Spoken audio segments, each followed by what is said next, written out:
Hey Ferrets, this is Rock. Bloody asked me to do a VOD review of your game on Towers of Doom. So what I'm going to do is follow around the tank to start. Not picking on memes tier, but that's typically how I do my VOD reviews. I'm a tank main, and it helps me see kind of big picture what the team's doing, what we're trying to do, and some of the advantages, disadvantages, and things that we can try and take advantage of. So I'll leave it on normal speed right now as I explain how I typically do my VOD reviews. But yeah, so I like to follow around the camera perspective of the tank so we can see kind of where the teams are going. I did actually get to listen to this game ahead of time on the Bloody stream, so that was nice being able to hear you guys' comms and things.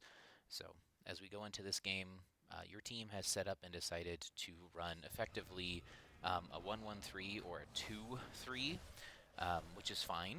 Like I said, if anything, before you guys load in, one of the big questions I always ask, good shot there, Chromie, you actually did it the backwards way. One of the things to always remember or to ask as you guys are loading in is what is your team's win condition and what is the enemy team's win condition? Because as you're playing, you're going to discover that if you can execute your win condition and stop them from doing theirs, sometimes their app doesn't matter. It's like you can have the worst heroes in the world, but if they can't complete what they want to do, it's going to be 10 times better. So with you guys running a 2/113 here with the Dahaka and the hammer top, you guys are able to do a lot of pressure to Zool. Zool effectively cannot win top now, right? So with you guys doing this 2-3 rotation, you're able to put additional pressure on the top as well as get this camp early. So I like the call. I honestly think that if you watch a lot of professional games, this map is actually played in variations of 1-3-1s, 1-1-3s. It actually isn't done in a 4-1 typically at the higher levels of play, just because the offlaner can be so easily exposed and left hanging out for dry. And if the offlaner is not able to catch soak, everyone cries. So as we are kind of watching and talking still, everything so far has been all right. You guys have been just getting your camp, getting your stuff. You're obviously going to be slower than them, and they're going to be able to clear your camp because there's only 3 of you. But you can put pressure. That's a good stun, good follow-up, good communication there on your stuns and things. So at this moment, you guys are just slowing the game down. You're up almost half a level just from all of the stuff that you guys have done on the upper side of the map. So it's okay to lose the bottom half here as you guys are sitting here taking damage and doing stuff. So alright, before I go too much further, because something fun's going to happen, I want to just finish up. What's your win condition? So you can play the map, but then how are you guys winning? So the biggest advantage you guys have is that you have a global, and you have 2 really long-range siege heroes. So I would define your comp as either pick or as poke. And so if you don't know what I'm talking about, Bloody remind me to link you the triangle of more or less composition definitions. They're effectively universal from any MOBA, but there are definitions for how do you identify and see what your composition is, and then it helps you understand what you're good in and good into. So if you guys are poke, poke is really good at defeating death balls, meaning what they want to do is they want to stay together as a group of 4, and you just dwindle them down, and eventually you're able to poke them off the lane. Poke is very hard to play. Most teams actually don't play poked very well. So my guess is that instead you're probably pick. So based on your heroes alone, Chromie plays poke or pick. If it's loop, it's pick. If it's sands, it's poke. Hammer tends to be poke. Can be all in if you like do something with like a bullet. Dahaka can play any of them. He's a global, he's macro. Tyrande is pick. Muradin tends to be pick. He can also wall, but he's usually a pick. So based on what I just described, your team is a pick comp. You're hoping to get kills in uneven number advantages or take advantage of the fact that you poke them down and then are able to get a pick kill. Their team, when you look at it, is all in. So I don't believe that anyone at this skill range is actually going to pick Sanctification on Tyrael. So if it's Tyrael, it's probably Judgment. And so I can see it now. There's a giant meme potentially of Judgment into Laser, into Root, into Laser from the Ming. Even if they Judgment in Light Bomb, that might be a great way to just blow up Hammer or blow up Tyrande. So they are most likely all in. They're going to use all of their buttons to get a kill, and if they get it, they win. So now that we know that they're all in, and we know that we're pick, what we want to do is not fight as 4 or 5. We always want to be getting an advantage on the map, breaking up their group of 4, breaking up their 5-man, and when they're isolated, take the uneven fights. Take the fights where you're 3 versus 1. Take the fights where you're 3 versus 2, right? You don't want to fight unless you have an advantage. Right now, yes, you guys are losing bot, but you guys have literally got the exact same advantage top. You're up on XP, and you're already hitting the mid wall from Zool trying to double soak. So it's okay if you're playing this structure to lose the wall here and to even lose bottom eventually, as long as you guys get top and half of mid, or even put top at like 90% dead, so that way when you're ready to 6-cap, you can cap it. Okay, we're going to play it a little bit faster now so we can actually see the gameplay. So I'm going to watch the tank a little bit more this time around, but the big thing is to make sure that you play to your advantages. So that's a good stun. That's a good pick. Damage is there. It's going to be really close. That's too deep, memes. Remember, you're not the... Oh my goodness, you almost lived. Yeah, that kind of plays in the idea that you're pick. Once you've thrown your stun, that's all you've got. I like that while you're dead, you're looking around, talking to your teammates about other things. That's very well done. Not a lot of players move their camera. Bloody is overextended their middle. Oh, he's going to die for it. Yeah, I remember in comms you guys communicated that they were potentially coming up to you. So just making sure that if you've already used your dig and all of you used your resources, that you get out. So you guys have got some good poke down here. Good shot there, Vince. Yep, and now this is the fight you want, right? This is 3v2. This is the numbers up fight. You're able to jump, whether it be on Anduin or Ming. I would probably aim for Anduin, just so that way you make sure you get the kill. Just barely missed, that's okay. Oh yeah, Dahaka digs in and helps secure the kill here. Well done. So you got your pick. So now that you've got numbers up, you can take another fight. So make sure that you work together on which target. You see there's, yep, nice tongue, nice stun, and he's dead. Good job. Just remember that a lot of your skills are going to come down to being able to sync up the stuns there between Memes and Kagami. So, well done. You got your one objective. Oh, we got 2 objectives. That's right, because Hammer got the top one. So, okay. There you go. Dahaka was able to dig in, be advantageous, and help you out, and now you play your game again. You're playing for fights, playing for advantages. I agree. We should look at doing the camp. Obviously, the one thing that sucks is that Muradin can't do the camp, right? So, if you want to do this camp, Chromie needs to be here, or you need to have Dahaka helping you, because you will never do this camp fast.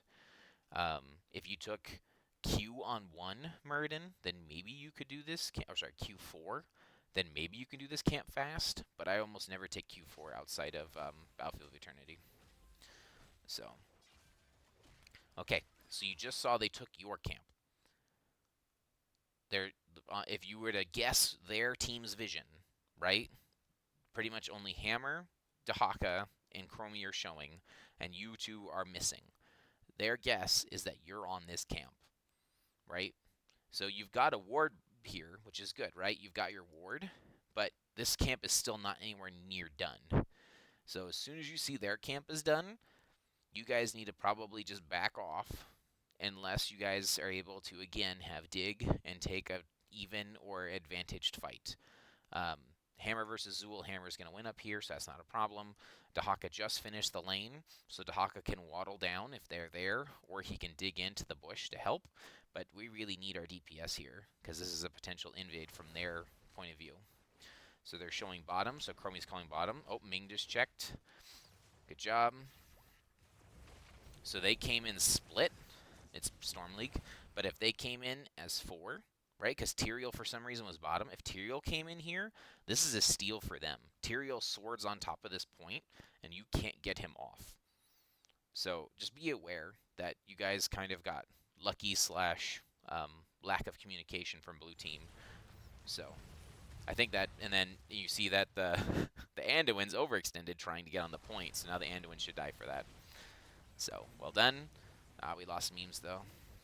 We might lose Tyrande. It's going to be close. Nope, Tyrande's okay. All right. So, again, remember, take the fights that make sense. I love that this sand is in this choke. This is a very good sand placement. So, just take the fights that make sense and try not to force overextensions when we know we're numbers down. Right? We're pretty much going to be playing the entire game numbers down. and that's actually, I think, correct for how your team wants to play.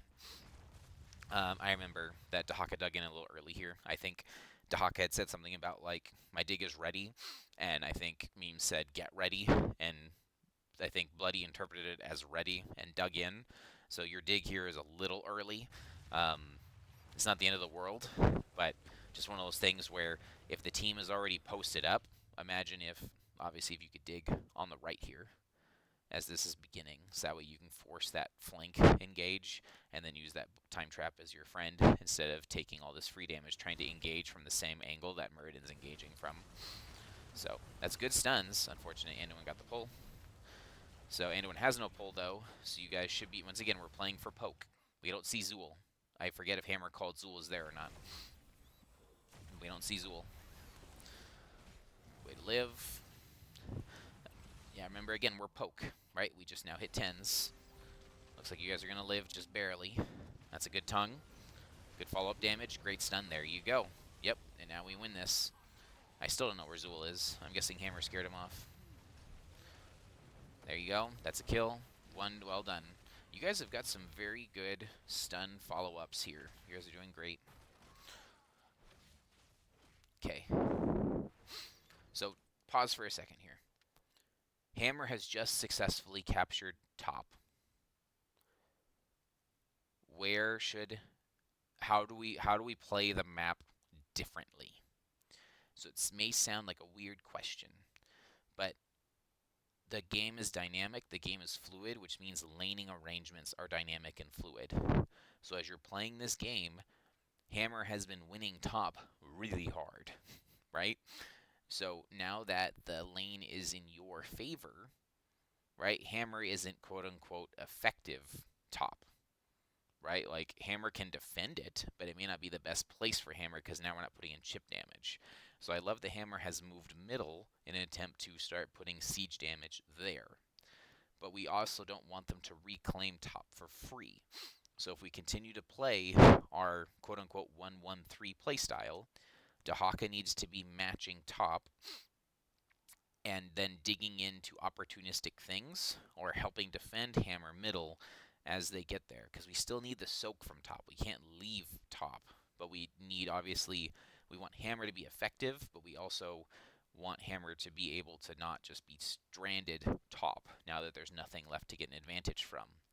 One thing to be cautious of is if you move Hammer into the bottom part of the 4-man, now you give them an advantage, because now your pick tank and your pick healer are trying to potentially defend Hammer, which is slowly encroaching into Ming damage, which is going to be Ming went orb build, as you can see from the top up here. So Ming can get lots of free resets on Hammer and other people. So just something to be aware of as you guys do this, that your lane arrangements can be something that changes. I like that Muradin has come middle to be able to try and peel and be there. You got the roots, got the jets, good to go. Good stun combo, well done. Yes, exactly, right? You guys are a pick comp. You need to... Oh, great heals, Kamigami. Yep, I agree. Invade this camp. You got to kill, do the thing, right? That's how pick plays. As soon as you get a kill, do the thing. Okay, you could probably have one person, some escort, and then someone gets soak and get 13s, and you have 13s for the objective. So as the objective's coming up, make sure as a team we're discussing which shrine we want. We're ahead on the map. We're ahead on XP. We don't need to get greedy. We don't need to split and do both, especially if they're showing 5 somewhere. We want to make sure that we are also 5, or we're also being able to poke them out, right? So right now we have already blown our heal, right? And I see 4 bottom. Okay, so I like that we've repositioned to poking positions. This is good, right? Okay, they just showed 5. They are 5 bottom. This needs to be an out call. This is either an out call or Dahaka dig in call. Dahaka doesn't have dig, so this needs to be an out. The reason I say that is because Muradin can't cover both flanks, right? So if you've got Muradin on the south, that means the north is exposed. So the best position for Muradin to be is going to be probably the north choke, and then relying on Chromie's time trap to peel if they're coming for you. But even then, this isn't great, because now you're 4 versus 5, and you're trying to slowly poke them out. Tyrande has the first poke down here on bottom. She has Owl, right? So if we know that we need a stall, right? Like we can play this slow. That's how poke plays. We can play this slow in an attempt to punish them if they overextend or try and chase, and then Tyrande can Owl here, and then Dahaka can get this one. But really, we don't need to be playing for both. We're so close to 13s, we should probably look to trade and take our advantage. So, let's see what we do. Okay. Zool gets to walk up for free. And there's Judgment. There's ults. You're dead to Right's Hammer. So on top of that, we don't have our AoE heal from Tyrande. Right, let's back this up real quick and see if there's anything else that we can do besides just disengaging. So we've already used our AoE heal. Okay, so right here, we need Chromie Sands. Chromie Sands needs to be here. Muradin needs to be here. And we need to communicate who's poking, because Hammer has now moved out of safe positioning to poke the objective, which it can do. Look at this huge umbrella, right? Like, it can be done, but just as a team communicating who has first poke, where's our engagement, where are we fighting? Because Hammer, quote-unquote, overextended for a poke that maybe Hammer didn't have to do since we still have Owl, right? So we overextended for a poke, which then left Memes in a spot where we're trying to capture both sides. I do think I would have liked to have the Chromie Sands down here to the south, so that way Memes could play top. Because now Dahaka got it, right? Like, Dahaka got the objective, but we end up trading 3 kills for an objective. Like, we could have just traded in the first place. So, something to think about as you continue to play and make your calls and what you want to do. Like, Chromie can clear the waves. They're going to reclaim top now because we're behind. And they get our camp. So, yeah, pretty much the great early game advantage, the level or so advantage that you guys had, was lost here in this momentum swing. So all of Hammer's chip damage that Hammer did top is now gone. So, okay.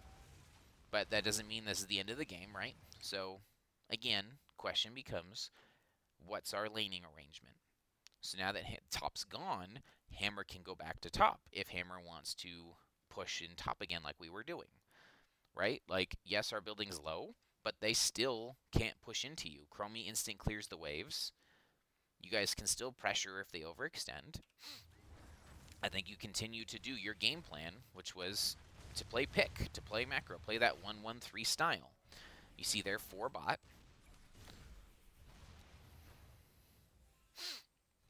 Right? We don't need to be 4 bot. Hammer just used Z, so we need to be very careful because Hammer cannot reposition again. We got a kill. Oh, I think you might die there. Oh my gosh, good pop of your ult. That's a good stun. You see how they overextended? That's a good hand-to-win pull. Again, Hammer used Z there, so, oh boy. So, okay. I wanted to watch real quick to make sure everyone got out. So the objective's up. We heard the objective's up. We heard all that stuff's coming. We are now 2 players sub 50% health, 1 player sub 50% mana. We want to set up for the objective. When it's a single objective like this and we're so poke heavy, we want to be there early so we can start poking them and chipping them away. And if we're going to use the Dahaka Global instead, we want to make sure that the Dahaka Global is ready so we can dig from up here and make a play and get our XP lead, do something to where we can maybe dig into this bush or this bush, right? I'm going to back up real quick because I think I recall in this exact moment, Dahaka almost had a chance for a kill and ended up just barely missing it because we did our buttons out of sequence. So if it's not here, it's a little bit later. I think it's here. Yeah, it's here. Okay. So, you got the tongue. Never mind. This isn't it. It's a little bit later. Okay. We'll come back to it. I want to make sure that I show that to Bloody so that way he remembers. Okay, so we're getting there early. Okay, I like that we're here early, but look how we're positioned again. Okay, both tanks have taken the same bush, the tank and the bruiser. Right? Hammer has to reposition to a spot that's safe. Are we looking for a pick, or are we looking for the objective? Based on how we're moving and talking, it looks like the three of you guys are looking for a pick, and Hammer's trying to not die because Hammer's half health. I think we still get the kill here because they walked into the bush, so you guys had the damage there.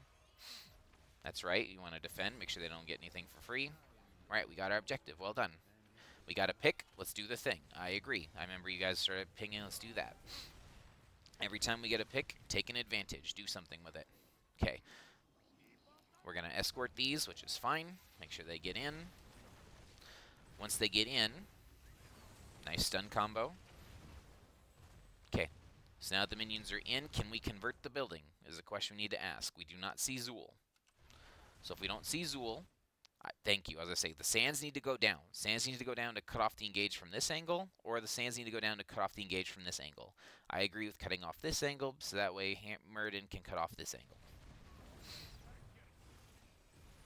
That's you're overextended here, Tie-Dye. You can't be fighting up there like that.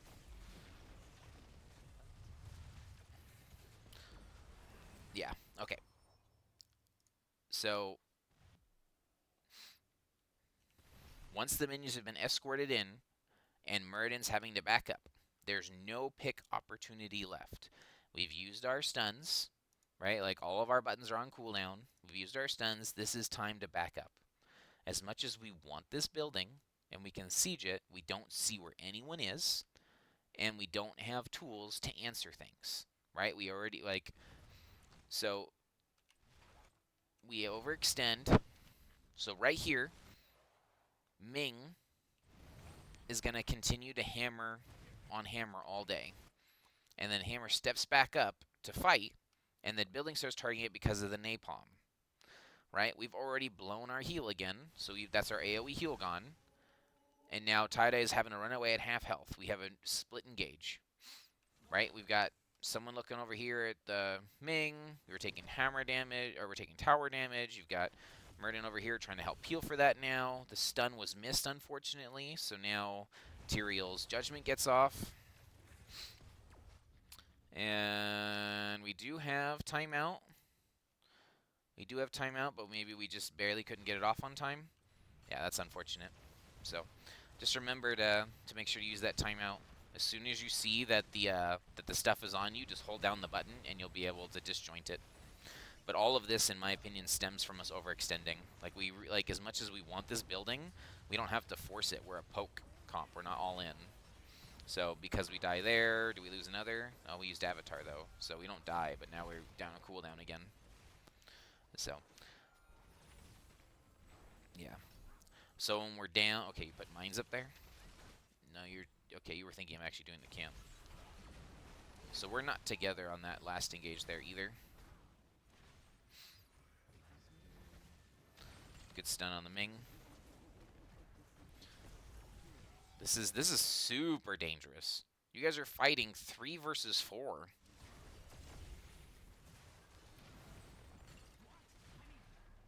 We have no ults.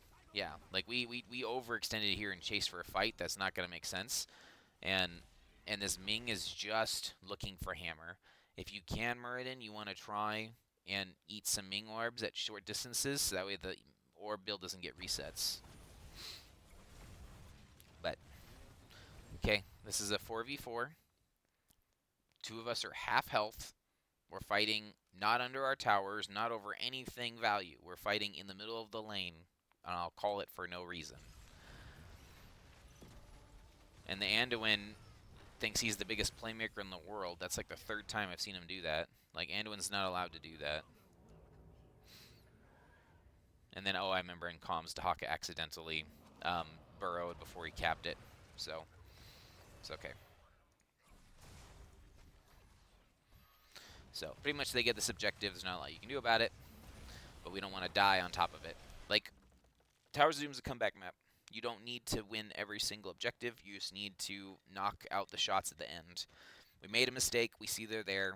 As hard as it is to give it up, we need to give it up there. That is 100% an overextension. I'm glad that we lived, but easily could have been a death. And then Dahaka runs in to try and stop it, and I think Dahaka dies for it. Nope, Dahaka's okay. All right. And I think I remember meme calling reset. So we're resetting. We're getting our things done. So once again, we were winning when we were doing a 1-1-3, right? Splitting them up, not letting them get their fight. Ming is sitting there pinging Hammer all game. If Ming wants to ping Hammer all game, have Hammer go back to top. Because then the 3-man is going to have numbers up advantage. But right now, we're playing their game, right? Like, we almost got a pick there. Like, we're doing good. Like, we have pick opportunities.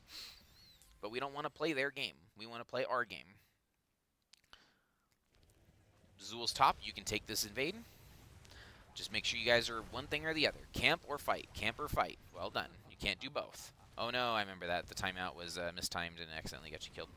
Your timeout on Chromie is extremely long. We need to get... I don't think you can escort that. Bloody needs to answer top. I don't know if Bloody doesn't have dig, so he's not digging top. We finally knocked it in. So escorting these 3 shots... Or is this 6 shots? This looks like 5 shots. Escorting these shots is going to be incredibly difficult and may not be worth it, just as a heads up.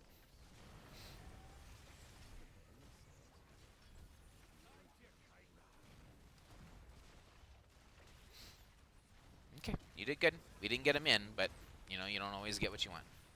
Okay. Is your E up?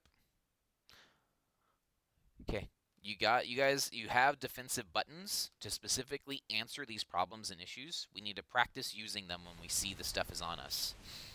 Because, like, this is 100% if you have the shield or the nanosteel plating the first time. You're able to then absorb the damage so you can Z away the first time. And we gotta leave. You can't fight once we're dead, too. Yeah, we lose another one. Like, to me, this feels like we're doing too many things at once. Like, trying to escort this, having the Haka push here. We have a Chromie that's dead. We just need to control the map and win where we were winning, right? Like, we can try and escort. That's fine. But, like, we need to be playing a safe escort, not an aggressive looking for kills escort. Because Hammer can't kill things fast. Hammer kills things over time. Chromie pokes things over time, right? Like, Chromie has her burst, but it's over time. Okay, so they're going to reclaim bottom now because we're dead. We can get top. So we'll even it up. We're losing middle right now, but that's okay. Middle will live.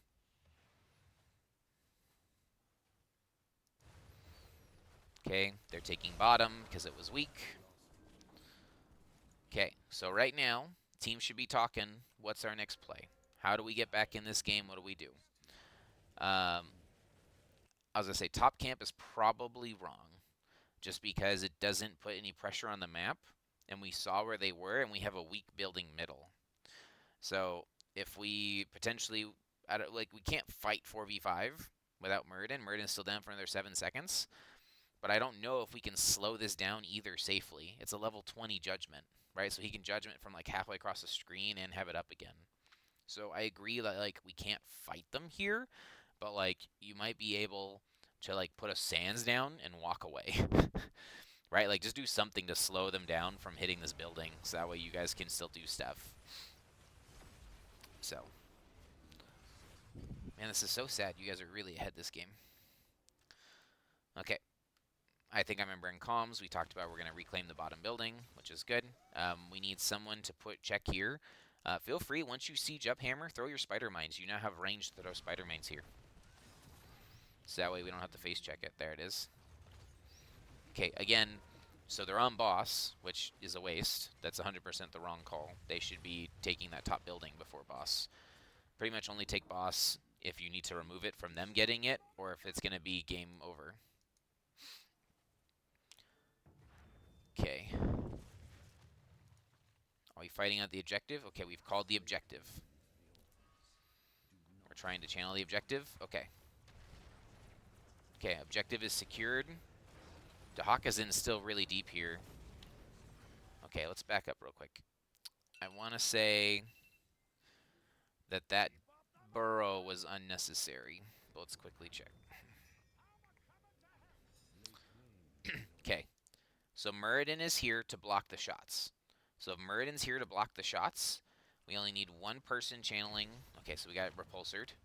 Okay, so now we're chasing. This is not, we called objective, right?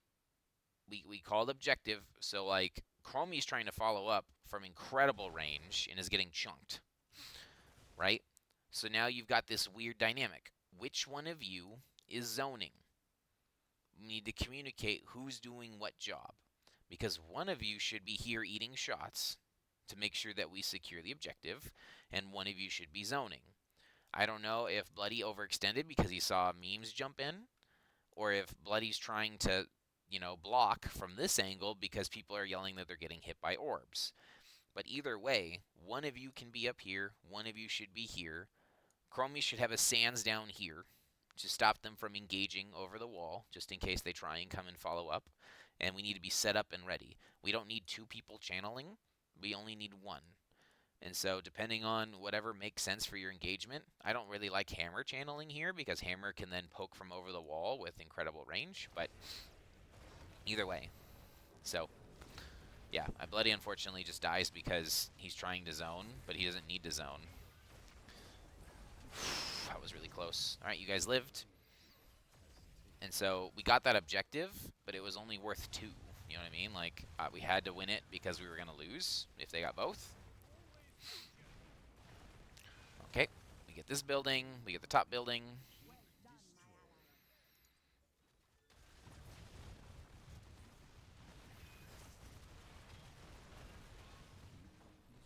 Okay, yep, we're... Okay, this is a really, really tough thing to do right here. I'm telling you right now, the pumpkins are allowed to walk in. It sounds crazy, but it's okay if they walk in. What you need to do is get map control back and figure out how to get to this shrine. Because right now, if the pumpkins walk in, all 3 of them walk in, you don't lose the game. If you lose the shrine, you lose the game. So you guys need to be looking at how do we get there? How do we get to this shrine? So we either need to be rotating through here and through here to get to the shrine while they're escorting those pumpkins, get behind them, or taking a fight over here before the shrine comes up. We know it's a single channel shrine. The mini-map has told us so. So we need to get here for game point.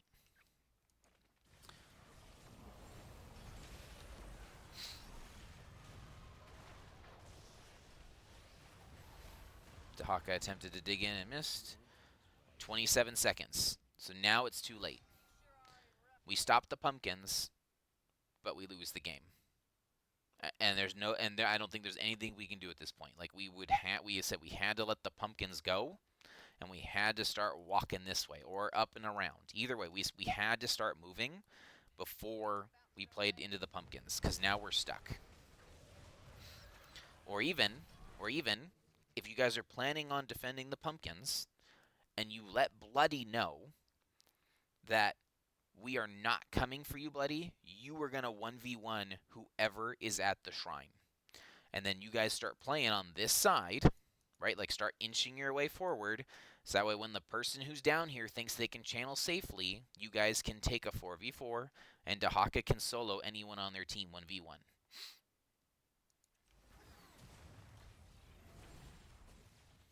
Because Dahaka doesn't have dig now, so Dahaka can't go in. We're fighting under the tower here, which is very dangerous. We gave Ming the first reset. That's the second reset. But like you see here, like if we knew that we were planning on fighting down here and then coming here, Dahaka can dig here. So I digress. Overall, this is a game I think you guys would have won. And I think if you stick to your game plan, you win. The fact that we stopped playing 1-1-3 is when we lost the game. We started forcing way too many 4v4, 5v4s down here, and stopped using our advantage. Right? We have poke heroes in incredible long range. They want to all in fight. Right? Like when did they win? When they used judgment, when they used light bomb, when they used skeletons, when everything got thrown on the target, it died. So they were an all-in wombo combo type of game. If we don't give them those all-in wombo combos, or okay, you used all of your buttons and killed one of us here, too bad, Hammer's taking your top, Dahaka's taking your middle, and you killed one of us. You can have the building. We're taking two of yours. So it's a very difficult thing to look at and play. But when I look at your comp, you guys are a mixture of pick and poke. And so you don't want to be taking full-on 5v5s, especially if you're going to have Hammer out sieging, knocking things down, or having Dahaka global in and create a numbers up advantage fight. So, all right, let's quickly look at talents. See if anything that is a red card type thing.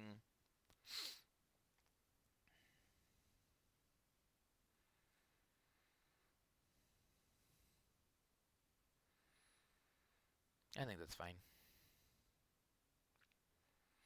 I'm not 100% sure on Dwarf Toss at the moment, but I think this is okay. Or Dwarf Launch. The main reason I say that is that the further you jump away, the less that Hammer and Chromie can follow up to you. But you also can body block and slow and do stuff, so it's not the end of the world. Like, what other talent are you supposed to take on 16, right? Like,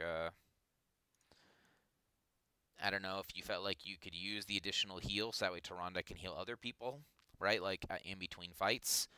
Imposing Presence would have done okay. It's not really great. Like Zool didn't go. Zool went Q-Bood.